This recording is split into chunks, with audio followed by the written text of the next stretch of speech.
আসসালামু আলাইকুম প্রিয় শিক্ষার্থীরা, আজকের ক্লাসে আলোচনা করব তোমাদের সপ্তম শ্রেণী ডিজিটাল প্রযুক্তি বিষয়ে প্রশ্নপত্র নিয়ে। তোমাদের এই 2024 সালের বার্ষিক পরীক্ষার তোমাদের প্রশ্নপত্র কেমন থাকবে এবং প্রশ্নতে কি কি থাকবে সেই সম্পর্কেই আজকে আলোচনা করব। তাহলে চলো আমরা প্রথমেই একটি নমুনা প্রশ্নের মাধ্যমে জেনে নেই 2024 শিক্ষাবর্ষের বার্ষিক পরীক্ষার নমুনা প্রশ্নপত্র। বিষয় ডিজিটাল প্রযুক্তি, শ্রেণী সপ্তম। তোমাদের সময় থাকবে 3 ঘন্টা এবং পূর্ণমান থাকবে 100। প্রথমে ক বিভাগ, নৈর্ব্যক্তিক অংশ, বহু নির্বাচনী প্রশ্ন ও এক কথায় উত্তর। তোমরা অবশ্যই যে কোনো প্রশ্নে বিশেষ দ্রষ্টব্যটি পড়ে নেবে। দ্রষ্টব্যতে বলা হয়েছে সঠিক সর্বোৎকৃষ্ট উত্তরটি খাতায় লেখো। প্রশ্ন নং 1 থেকে 15, প্রতিটি প্রশ্নের মান থাকবে 1।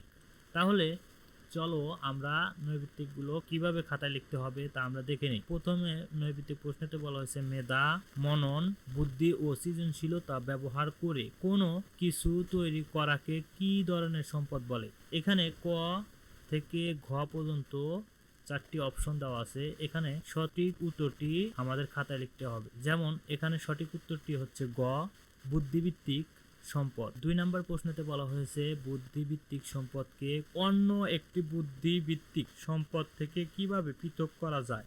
এখানে সঠিক উত্তরটি হচ্ছে ক, স্বতন্ত্র লোগো। এভাবে তোমরা 1 থেকে 9 ভিত্তিক প্রশ্নের উত্তর শুধু উত্তরটি খাতায় লিখলেই হবে। এরপর তোমাদের থাকবে এক কথায় উত্তর দাও। প্রশ্ন নং 16 থেকে 25, প্রতিটি প্রশ্নের মান থাকবে 1। 10টি প্রশ্নের উত্তর দিতে হবে। যেমন 16 নম্বরে বলা হয়েছে একটি বুদ্ধিভিত্তিক সম্পদের ট্রেডমার্ক নিবন্ধনের জন্য কতটি ধাপ অনুসরণ করতে হয়। তাহলে প্রিয় শিক্ষার্থীরা এক কথায় উত্তরগুলো খাতায় লিখবে, শুধু উত্তরটি খাতায় লিখবে। এরপর তোমাদের থাকবে খ বিভাগ, সংক্ষিপ্ত উত্তর প্রশ্ন। এখানে 10টি প্রশ্ন দেওয়া থাকবে, প্রতিটি প্রশ্নের মান থাকবে 2। এখানে 1 নম্বর প্রশ্নতে বলা হয়েছে লক্ষ্য দল কি। এখানে তোমাদের সংক্ষিপ্ত উত্তর দিতে হবে।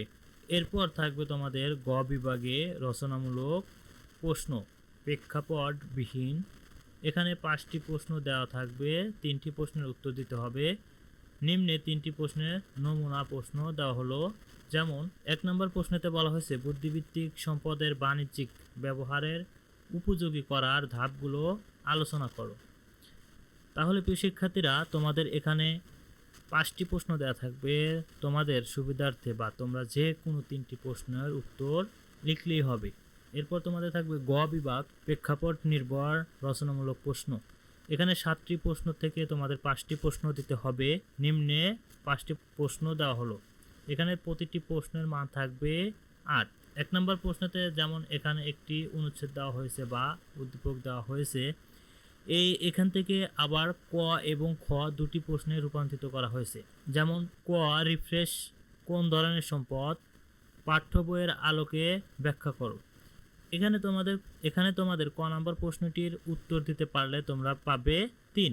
এবং খ নম্বর প্রশ্নতে বলা হয়েছে 2016 সালের পর সুজন আইনগতভাবে তার পক্ষে রায় পাবে বলে তুমি মনে করো কি, বিশ্লেষণ করো। এখানে তোমার মতে খ নম্বর প্রশ্নটি উত্তর দিলে তুমি পাবে পূর্ণমান 5। এই 2টি প্রশ্নের উত্তর দিতে পারলে তুমি পূর্ণমান পাবে 8। এভাবে তোমাদের 5টি প্রশ্নের উত্তর দিতে হবে। প্রিয় শিক্ষার্থীরা 1 থেকে 25টি নৈর্ব্যক্তিক প্রশ্নের উত্তর এখানে দেওয়া আছে। তোমরা উত্তরগুলো মিলিয়ে নিতে পারো এবং তোমাদের এক কথায় উত্তর এখানে দেওয়া আছে। তাহলে প্রিয় শিক্ষার্থীরা আজকের মতো এ পর্যন্তই।